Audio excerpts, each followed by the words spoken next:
What is going on, YouTube people? Neo Cards and Comics here. Well, we can't say that they don't listen to us. Beckett has just announced new pricing yet again.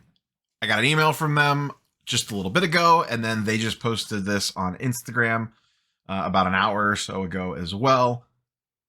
They have changed or added an additional level, I should say, and changed some pricing as well.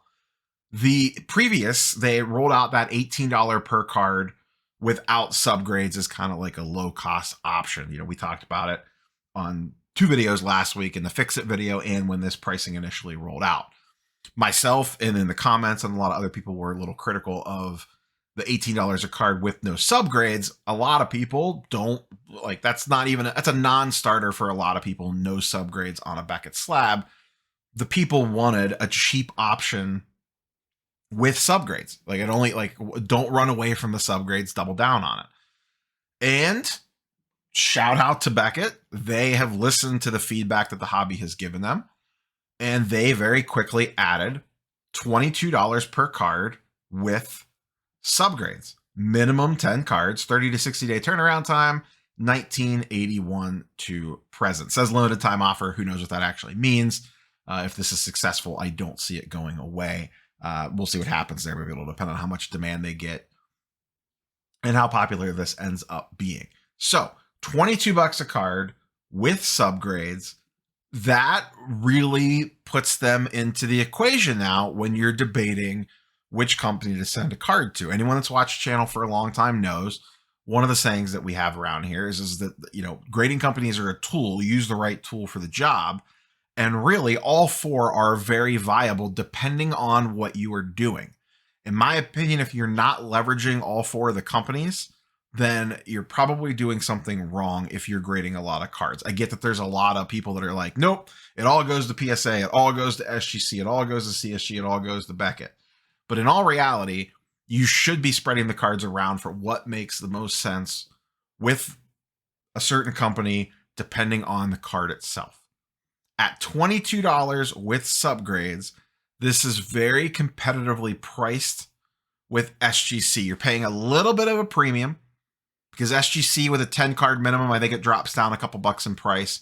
And SGC is going to be a little faster on the turnaround time. Beckett's saying 30 to 60 days. I think SGC is saying 2 weeks, give or take. It'll probably be a little faster than that. We'll see depending on demand with their new pricing. We don't really know how that's going to shake out yet. But just price per card, they're within a couple dollars of each other.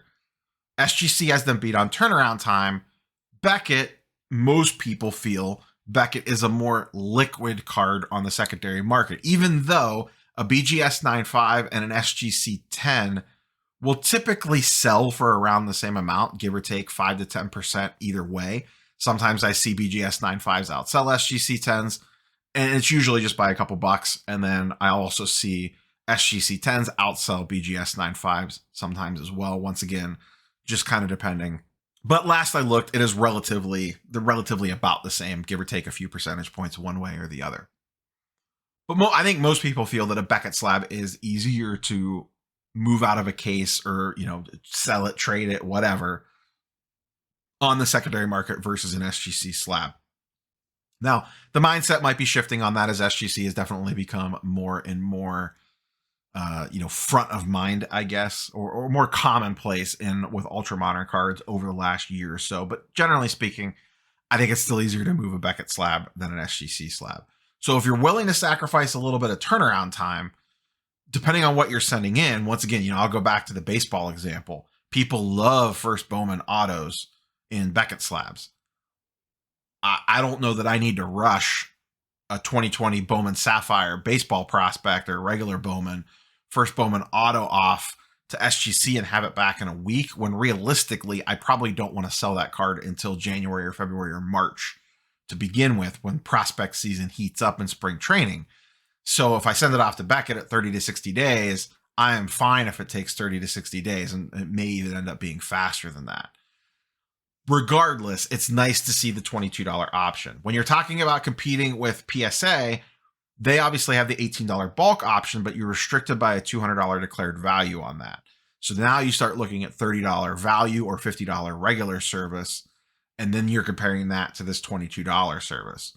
So depending on the declared value of the card you're sending in, and also if it's one of those cards it's a little borderline, like you're not 100% sure it's going to 10, you think it's close, Beckett may be a better option to get a BGS 9.5 rather than getting a PSA 9. Yes, a PSA 10 is going to outsell a BGS 9.5 all day long. There's no disputing that fact, obviously. But a BGS 9.5 versus a PSA 9 is a whole different story. So there's definitely an angle there. Once again, when you factor in that the declared value is a lot faster and looser on the Beckett side, whereas PSA, you're capped at $200. And for sure, you could play fast and loose with that as well. We have all done it. But you can essentially send pretty much whatever you want on this Beckett submission. There's no real declared value on it. I think they have an insurance charge depending on what the total submission value is, and it varies, but it's not a per card basis. I thought what I saw on the submission page was $14 per $1,000 of submission value. So if you're spreading that out over at least 10 cards, you're maybe adding, $2 on per card, depending on what it is. But if you're sending stuff that's at a decent value, $500 card, $1,000 card, a $750 card, that's still going to be way cheaper than the PSA declared value. And turnaround time wise, we don't know yet. Let's assume they hit their stated time, 30 to 60 day turnaround time on this is in line with where a PSA bulk order is going to come back. I just got my $18 national special order back about a week ago. The video will go up for that sometime next week. That took me, I think, about 70 days from the time I sent it in to the time I got it back. So right at that 30 to 60 day mark. The other thing Beckett has done while we're on here is they actually slashed some prices already on some of their other stuff. This is a new economy service level at $25 per card with subgrades, $20 no subgrades, a 25 to 45 day turnaround time. So if you want a little speedier turnaround time, you could pay a little bit extra for that at, $3 per card extra. And then standard service, $40 with subgrades, $30 with no subgrades, 10 to 20 day turnaround time. In my opinion, and an express, $100 and $75 with subgrades, no subgrades. And they also shrunk down this price. This was something I was very critical of in that video that I did. Why is it a $50 upcharge just to add subgrades? Even 25 to me is kind of high, but on a more fast turnaround time like this, okay, sure, I could get it, but $50 seemed obnoxious. 25 doesn't seem as bad. Premium level service, they left the $50 charge there, $150 to $200 instead of $200 to $250. So their premium services all came down in price, and they added this $22 service. To me, the big major shift here is this new $22 with subgrades being added in, and this $25 with subgrades also if you need that little extra turnaround time. When you start getting into these prices on the standard and the express service, now I'm going to start swinging back to I'm just sending it to PSA if it's a higher dollar, higher value card that I need back ultra fast. I don't want to go down the rabbit hole of giving off a bunch of specific examples, but if you have something higher end, now the conversation really becomes, okay, I'm already going to have to pay a higher rate to get it back quick. If it's something I want back fast, am I better off just to go the PSA route?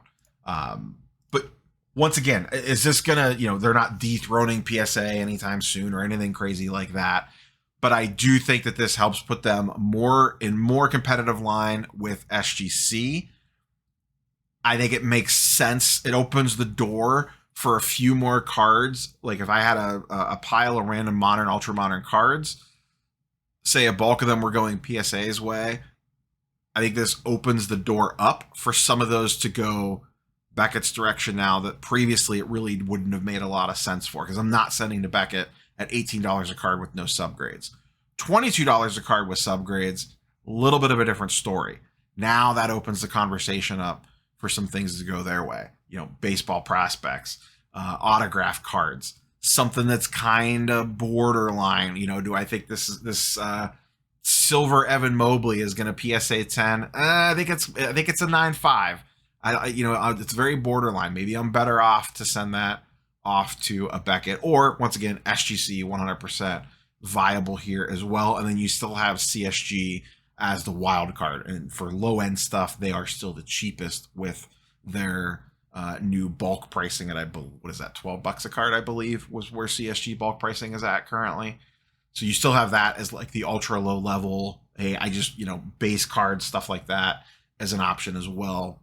Plus, if you wanted to send higher end stuff to them, you absolutely could if you so choose. But from a flip perspective, obviously PSA is still king of resale value.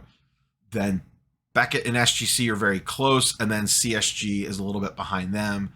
This new pricing tier, I think, definitely opens the door for some cards to potentially head Beckett's direction that previously wouldn't have. And then really the big takeaway here, in my opinion, is it's nice to see, whether it's Beckett, SGC, whoever, it's nice to see these companies listen to feedback. And for Beckett, this was lightning fast response.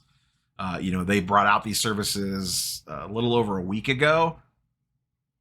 Got a lot of feedback on them in comments, in my videos, other people's videos, comments on their IG posts. They got a lot of feedback on, hey, the reason we like you guys is subgrades. Don't run away from that. And they heard that and rolled this out with adding this option in and then switching some pricing around on some of this other stuff. So if nothing else, it is nice to see that these companies are listening to their customers. As demand continues to shift around and pricing gets weird, and as the competition heats up, I think you're going to continue to see more and more of this. The battle, the war, the whatever you want to call it, for our raw cards is fully here. I mean, it really kicked off last week with literally all four companies. Remember, in the last 14 days, all four of the major grading companies have had a price change, and one of them, Beckett, has changed twice. That's where we are at in the state of grading right now. That's all I have for you guys and girls. Like, comment, subscribe. We will catch you tomorrow for the weekly sports card market update. Have a good Saturday afternoon. Peace.